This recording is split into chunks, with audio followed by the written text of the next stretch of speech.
చేతి పనులు దీవించబడటం లేదు గల కారణాలు ఏంటి?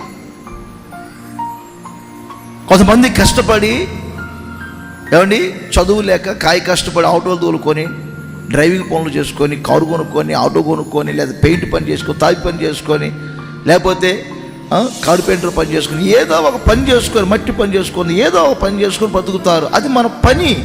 రెండు, చదువుకున్నారు, ఉద్యోగం చేస్తున్నారు, ఇది మీ పని. వ్యాపారం చేస్తున్నారు, ఇది మీ పని. వ్యవసాయం చేస్తున్నారు, ఇది మీ పని.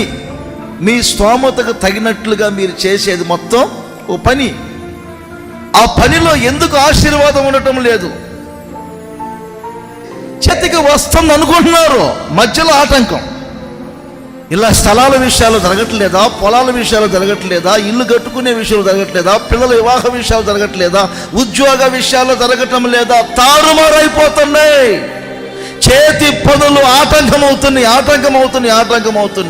రావాల్సిన ప్రమోషన్లు ఆగిపోతున్నాయి, రావాల్సిన ట్రాన్స్ఫర్స్ మొత్తం ఆగిపోతున్నాయి, రావాల్సిన ర్యాంకులు ఆగిపోతున్నాయి.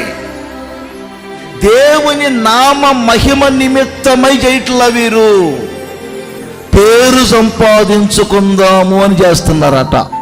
ప్రతి చిన్న విషయానికి పెద్ద విషయానికి కొంతమంది ప్రేయర్ చేయించుకుంటారు బిగినింగ్ నుండి. కొంతమంది అలా కాదు, మందిరం దగ్గరికి రాలేములే, ఒక వాట్సాప్ మెసేజ్ పెట్టేద్దాం అయిపోయిందని చెప్పి అది ఎంత పని, కొడు సెండ్, చూసుకున్న స్తోత్రం, చూసుకోపోయిన స్తోత్రం.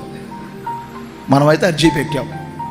వాక్యం చదువుకోకుండా, ప్రార్థనకు రాకుండా, దేవునితో గడపకుండా, నీ ఎత్తు డబ్బు నీకు వచ్చినా నీకు అవసరం లేదు.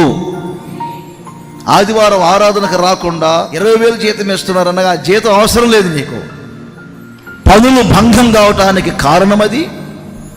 దేవుని మీద ఆధారపడకుండా మనుషుల మీద ఆధారపడటం, పేరు సంపాదించుకోవాలనుకోవటం, ఇవి మీ చేతి పనులు దీవించబడకపోవటానికి గల కారణాలు. నా దేవుడు మీ చేతి పనిని దీవించునుగాక.